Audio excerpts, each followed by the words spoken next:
I hear that melting pot stuff a lot, and all I can say is that we haven't melted. Jesse Jackson. Greetings. My name is Joseph Yagar. Welcome to another Life in Perspective broadcast. My objective is to provide thought-provoking discussions so you can optimize your perspective on life.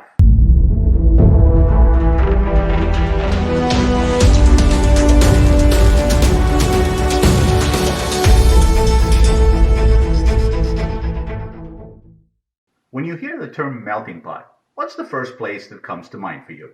New York, London, Paris, Rome, Brussels, Los Angeles, Tel Aviv. Whatever the place, how closely have you examined the melting pot experience, and how convinced are you that it works? Before I continue, please consider subscribing to the channel if you haven't already done so by clicking the subscribe link below. You may also follow me on Facebook, Instagram, and Twitter. I lived in and visited every city mentioned above and then some, and have heard the term melting pot repeatedly about them, and when I visited, it's what I was expecting to experience. What I discovered, however, whether during a short visit or an extended stay, is that like most superficial human tendencies, it is well intended, looks and sounds good, and may even be desired result, but ends up being little more than a punchline overused by politicians and tourism promoters that overpromise and underdeliver. Former President Jimmy Carter once said that we become not a melting pot, but a beautiful mosaic.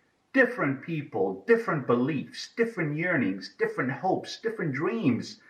His words emphasized the differences so much and, in my opinion, revealed the truth, perhaps not intended, that although we profess to be a beautiful mosaic, we are more like splattered graffiti. A melting pot to me is a place where people come to coexist without fear of discrimination for whatever the background is, are accepted for who they are, and are equally willing to do the same for others. And it is a place where people are happy for each other when others beget success, well earned through hard, honest work.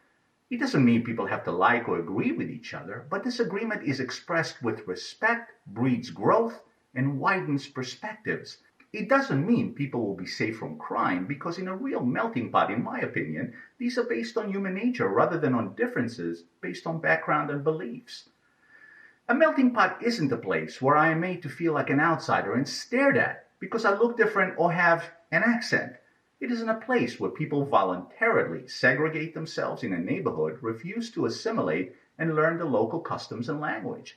It's not a place where people exploit the local bounty without regard for the well-being of those who make it bountiful and those who truly need it. It is not a place where inhabitants show distaste for the city or country that provides for and protects them and try to transform it into the place they eagerly left.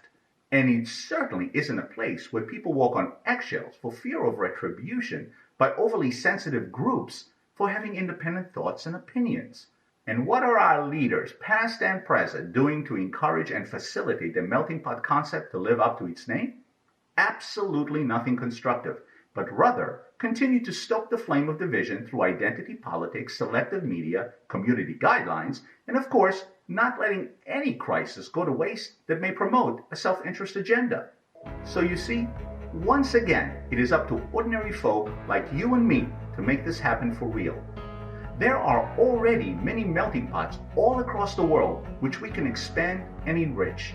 We can do that by setting our biases aside and becoming the melting pot member we wish others to be. Because in a well-functioning melting pot, as H.G. Wells wisely said, our true nationality is mankind. And for those who don't want the melting pot to exist, you have the right, and we should respect it. So if you want to isolate yourself, so be it. But don't disrupt us in our quest to melt in peace. Please like, subscribe, and share this video, and let me know what topics you would like my perspective on in the comment section below. Thank you for watching, and see you next time.